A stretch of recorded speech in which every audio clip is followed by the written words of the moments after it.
It's official pick time. UFC 313 goes down in just a few days. I gave out my early picks just a few days ago. After further research, I'm going to tell you right now, some of my picks have changed. Now, these are gun to your head. The cartel is waterboarding you, saying give me the winner for every single fight on UFC 313. Otherwise, you're toast. You're deleted. So we got a lot on the line, okay? I can't wait to break down this card. I can't wait to watch these fights. Amazing fight card, let me just say that. But just a reminder, before we get into the picks, these are not my bets. Picks and bets are very different. If you want my bets, there's a link down in the description below. You can join the Home of Fight Picks Winnable. You'll get all my bets for UFC 313. Use code HeyJive. We'll get you a free trial. But without any further ado, you know the reels. We go all the way to the bottom. We start with the first fight of the night. We got Jordan Santos taking on Ozzy Diaz. And I know a lot of you like to make fun of my hairline, but oh my goodness. My hairline compared to Ozzy Diaz is looking pretty good.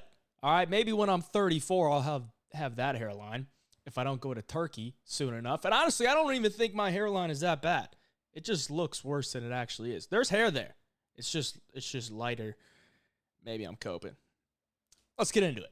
All right, Ozzy Diaz, not the greatest fighter.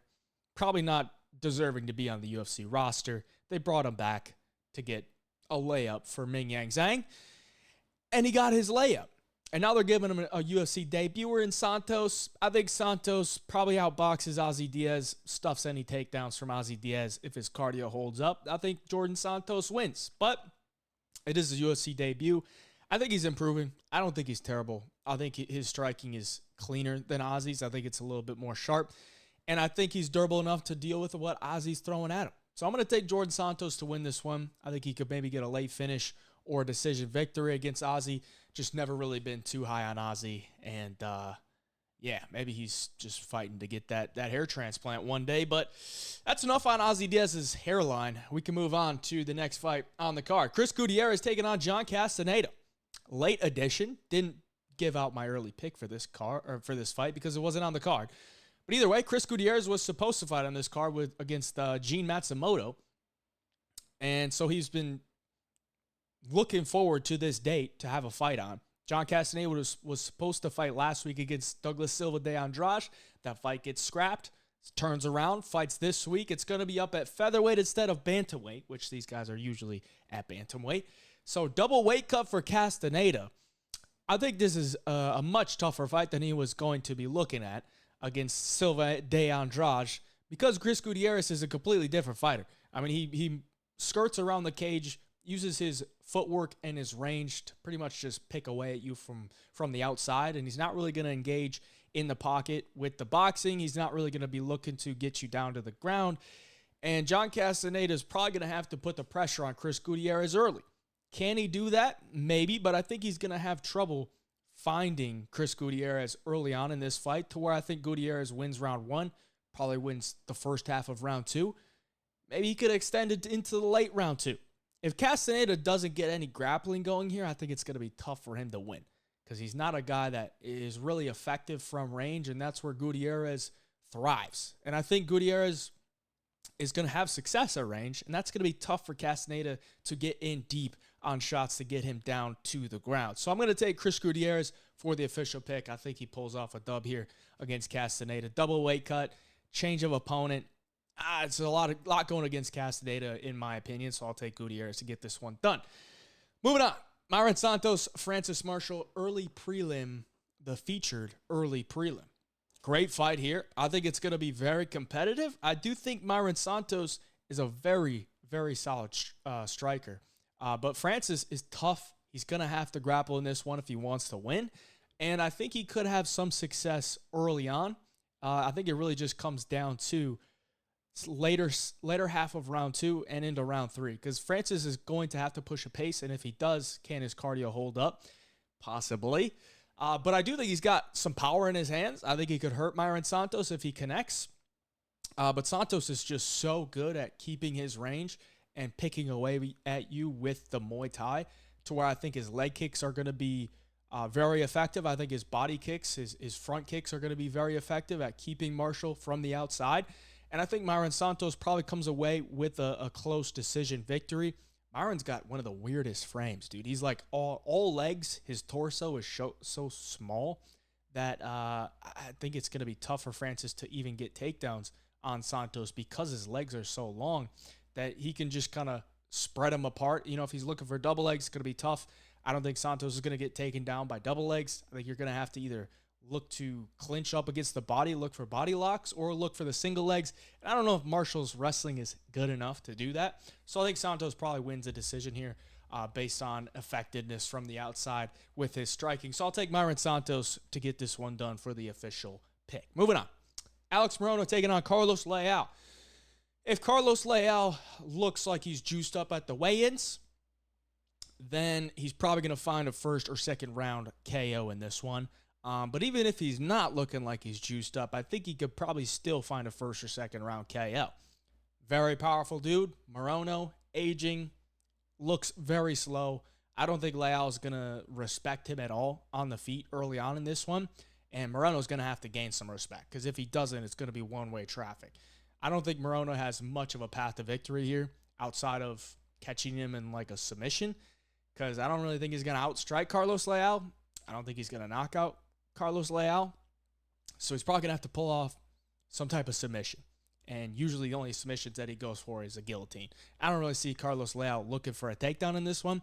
So I think Carlos Leal probably finds a knockout in this one. I'll take it for the early pick. He's a big favorite, or for the official pick. He's the big favorite here. And I think he gets this one done inside the distance. Moving on. Bruno Ferreira, Armen Petrosyan. A little bit closer of a line fight here. I liked Armen Petrosyan.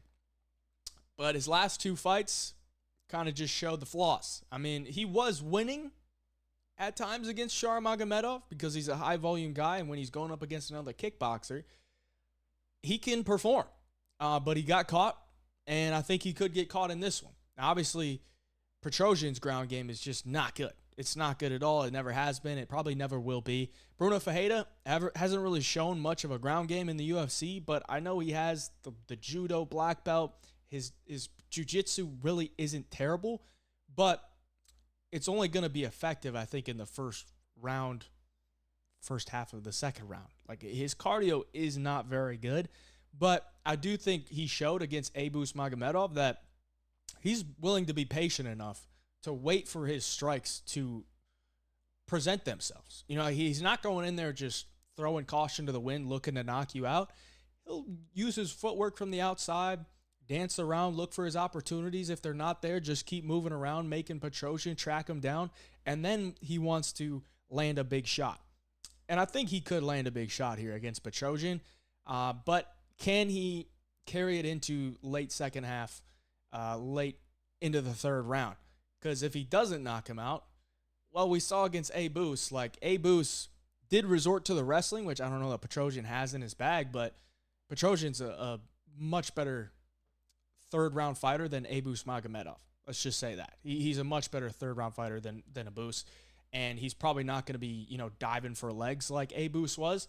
He'll probably be there more effective in the third round with his striking, and if Bruno doesn't get him out of there, then it's going to be a little bit greasy. But either way, I am going to take Bruno Ferreira for the official pick. I think he's more dangerous. I think he's smart enough from the outside to pick his shots, and he has big power, and he does have probably some grappling upside in this one. So I think there's a few more ways for Bruno to win in this one, and I'll take him for the official pick.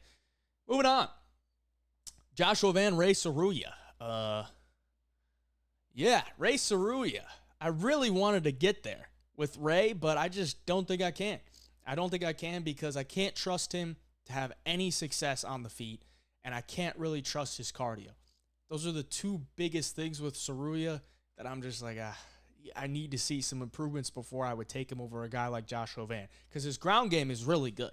It is really good, and it's very, I don't want to say unorthodox, but it's not something that a lot of grapplers do. Like, he's putting you in all these different positions that if you're not ready for, maybe he could catch Joshua Van with something early on in this fight and submit him.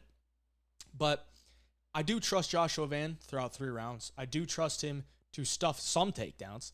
I do trust him to have enough volume to, if Tsuruya does get a couple takedowns, but he gets back up to his feet that he's going to be able to probably steal the round just based on throwing enough volume, landing some body shots, landing some head shots. So I think Joshua Van probably wins. I'm going to take Joshua Van for the official pick.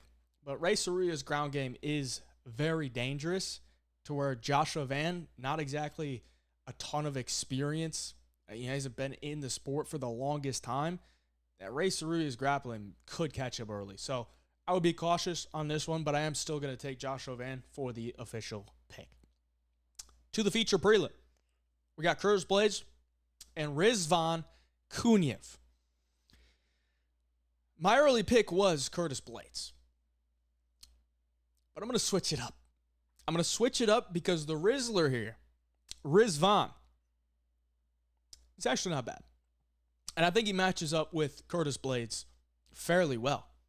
Because if shit goes wrong for Curtis Blaydes, what is he going to do? Probably going to be looking to wrestle. And I don't know that he's going to take down Rizvan Kuniev. Okay, Rizvan is a tank of a... He's not really little. I mean, he's 6'4", but he is a tank. And he has actually had some pretty tough opponents very early on in his career. His 2 losses come to guys that fought in the UFC. Like, he's fighting guys early on that are UFC caliber. He's on a nice long win streak here. Obviously, he popped for the steroids, which, if I'm going to take him for the pick, I'd be cool with him, showing up with all those androstalones or whatever the fuck he was taking. I'd be cool with that, especially if I'm going to put money on him, which I don't know if I'm going to yet. But the Rizzler, he doesn't do anything that's going to wow you, but he's going to be effective enough, and he's not really going to take a ton of damage. I've never been a Curtis Blaydes guy. Curtis Blaydes' chin has let him down many a times. He never really wrestles that much. He's not really used his wrestling in his past, 4 or 5 fights. He was getting grappled up by Jelton Almeida. And I know Jelton's a great grappler who was taking him down and kind of wet blanketing him in the first fight. Could Rizvan getting some takedowns in this one? I think it's possible. He could definitely push him up against the cage, get a little dirty in there, throw some knees to the body, maybe to the cup, some elbows off the clinch. I think Rizvan's style could beat Curtis Blaydes here. I think it could. I think he could just make it a sloppy heavyweight fight to where Rizvan's just getting the better of the stuff, and maybe he does crack him on the chin. Not saying Rizvan is some great striker, but Curtis Blaydes, if he gets hit on that chin, nice little elbow, could put him out. So I'm going to take Rizvan for the official pick here. Give me the Rizzler, the Russian, training with Ankalaev. Curtis Blaydes, never been a big fan, never been a believer. And I think Rizvan could steal one here in Vegas. So give me Rizvan for the official pick. Moving on to the main card, we got King Green taking on Mauricio Ruffy. Apparently, I just learned Ruffy's not his real last name. I think it's Santos. But Ruffy is a much better name to call him by. I think he finds a knockout here. I really don't believe King Green has much left in his career. He's going to be able to put on some fun fights. But if you're going up against a counter striker like Ruffy, you can't afford to be lunging in with these jabs, these 1-2s, and relying on your head movement to get you out of the situations. I just don't see it going well for King Green. Obviously, if he can extend this fight, then he could maybe pull away in that third round. But I think Ruffy will just wait for his opportunity. And King Green gives you opportunities to land counter shots. And Ruffy is a devastating counter striker. The shots he landed on James Yontop in round 1 and 2, those are putting Bobby Green unconscious. Okay, let's just keep it a buck. He's going unconscious if he gets hit with those shots. That 1-2 right down the pipe he landed on Yontop in that first round, that's a kill shot. The counter left hook he landed on Yontop in round 2, that's a kill shot. I think he finds a kill shot within the first 10 minutes here. Give me Mauricio Ruffy for the official pick. Amanda Lemos, Yasmin Lucindo. My early pick was Yasmin Lucindo, but after further tape study, I am going to go with Amanda Lemos, and let me tell you why. All right, I know I mentioned the whole Brazilian lesbian neck tattoo thing with Lucindo. That's cool. But at least we got 2 out of the 3 with Lemos. Okay, Brazilian, I think she's a lesbian. And she is 37, but she is Brazilian. we know the Brazilians can fight a little bit longer. She's also a woman. I think the older women can still perform when they're, past 35 compared to these men that are past 35. Big reason why I'm taking Lemos here is because when I watch tape on Lucindo, I think she needs to grapple in this fight to win. If she just stands and strikes with Lemos, I think Lemos will outstrike her. So Lucindo's going to need to get takedowns. And you look at Lucindo, how she gets her takedowns, there are a lot of body lock. A lot of body lock, just kind of muscling these girls up and dropping them onto the ground. Lemos doesn't get taken down by body locks. She just really doesn't. If she gets into a position where they're kind of chest to chest, she's very good at digging those underhooks, being strong. She's a tank, and she'll just dig those underhooks, turn you around, put you on the cage. Lucindo's not a girl that looks for single legs. She doesn't look for double legs. And I think if she just relies on her body lock takedowns here against Lemos, I don't think she's going to have a ton of success. And we just saw in her last fight against Marina Rodriguez, Lucindo did get the takedowns. She wasn't really effective with them. And as she moves up the ladder of the strawweight division, competition's only going to get better. And honestly, she hasn't really blown me away by her last few fights. Like, split decision with Rodriguez, the win over Carolina. Carolina's way past her prime. Very, very frail in the clinch and did not look like she wanted to be there. And like Brogan Walker, Polyana Viana, like, she's not that good. So I think this is a spot where the veteran is good enough to beat a young girl like Lucindo, who I don't really think is the next big thing that we need to worry about. Maybe 4 or 5 years down the road, she could be. But right now, I think this is a spot where Lemos could win. So I'm going to take Amanda Lemos for the official pick to get it done. I could see her winning a decision from outstriking her. Or maybe find a finish. If Lucindo does resort to shooting a double leg, Lemos' guillotine is pretty nasty. And Lemos does have big power. So she could find a finish here. But either way, Lemos is the official pick. Jalen Turner, Ignacio Bahamondes. I think I took Bahamondes for the early pick, and I'm going to stick with it because I do believe Jalen Turner is going to be dangerous in that first round. But after that first round, I think Bahamondes could take over. Jalen Turner is actually just very hittable. He's very hittable on the feet, and Bahamondes has great volume, good durability, good cardio, and if there's any type of grappling upside in this one, I would probably favor Bahamondes. Now, Jalen Turner does have some sneaky submissions he can go to, decent guillotine. If he gets on your back, he's got a nice rear naked choke, but I don't think Bahamondes is going to fall victim to that. I think Jalen Turner could, probably hurt Bahamondes early, but I believe in his durability. I believe in his cardio, and I think if he takes what Jalen Turner has in that first round and doesn't really flinch, rounds 2 and 3, he's going to take over.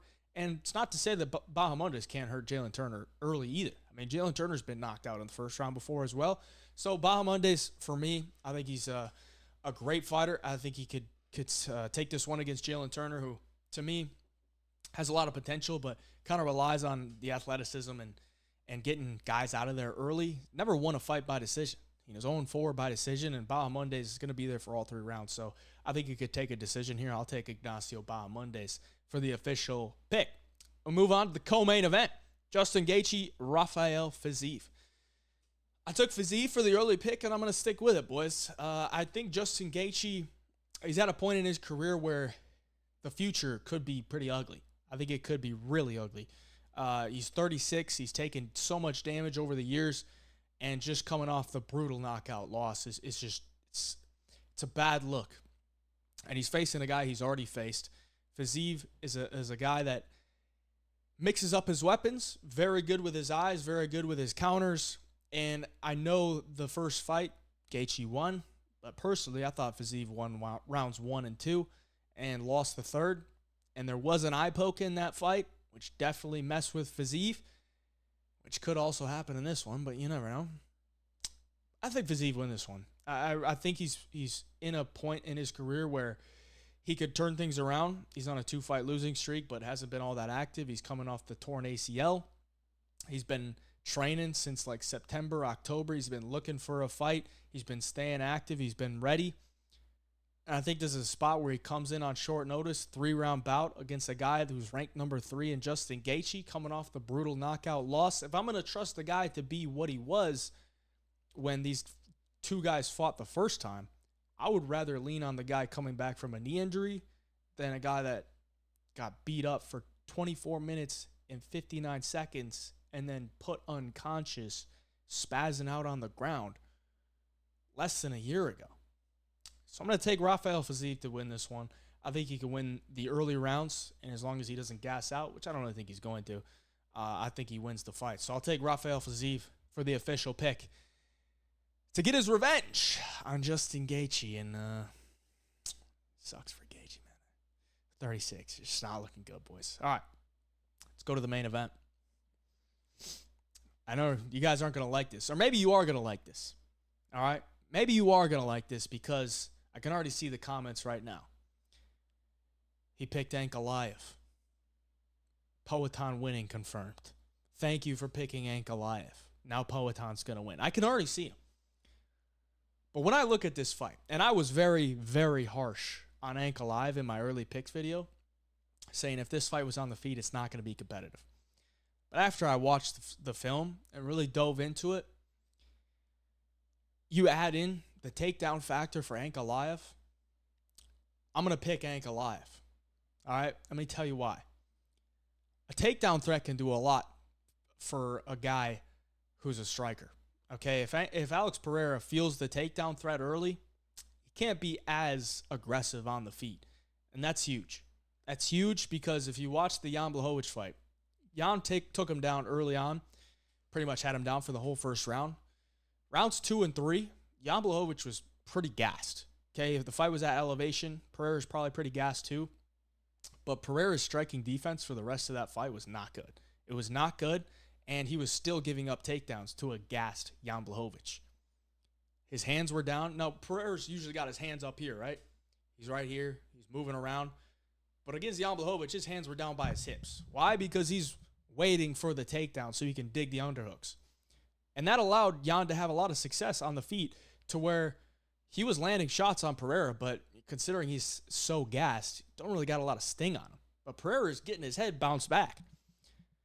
And I think if Ankalaev comes into this fight and looks for the takedown early, if he comes out in round 1, gets a takedown within the first 2 rounds, he's setting himself up for success. And don't get me wrong, I want Pereira to win this fight. He's more exciting. I love the guy. But Ankalaev just has more ways to win. He just does. He's not actually that bad of a striker. Like, the leg kicks are the biggest thing that scare me for Pereira going up against Ankalaev. It's like the Jan Blachowicz fight for Ankalaev was a terrible look for his striking. But what he did in that fight was pretty much just stand across from Jan and not really move around, not really pressure. And Jan was just hitting him with leg kicks. It was a really bad look. But what did he do? He took him down in the last 2 rounds, got a 10-8 on the ground. And Alex Pereira is getting taken down by Israel Adesanya. He's getting his wrist isolated from Israel Adesanya. And Ankalaev, I know he's not used his grappling that much in the UFC, but it's still there. He takes you down, he's going to be looking for that wrist. He's going to get you in that Dagestani handcuff. It ain't going to be good, okay? On the feet, I also believe Ankalaev could hit Pereira at times. If you have that takedown threat, if Pereira feels that takedown threat, he gets taken down early in the fight, his hands are going to be lower. And Ankalaev does a nice straight left down the pipe. There's a possibility Ankalaev could be tagging Pereira with some shots. I mean, Khalil Rountree was tagging him with some shots early on in the fight with 0 takedown threat. Southpaw striker, Ankalaev, southpaw striker. I just think there's more ways for Ankalaev to win. So I'm going to take Ankalaev for the official pick. I know you're probably going to either hate me or you're going to love me. So you're going to hate me because I'm picking against Alex Pereira, or you're going to love me because you think if I pick Ankalaev, then Pereira's going to win. So you love or you hate me. It is what it is, but I just got to go with Ankalaev. I think he's just got more ways to win, and I think he could take this one. Pereira just hasn't fought a guy with a takedown threat. Here it is. They've been trying to keep him away from Pereira for a while, and, unfortunately, this could be the time where Pereira goes down. Appreciate you for watching. Like the video for me. Subscribe to the channel. Comment down below if you agree or disagree. Till next time, Hey Job Picks.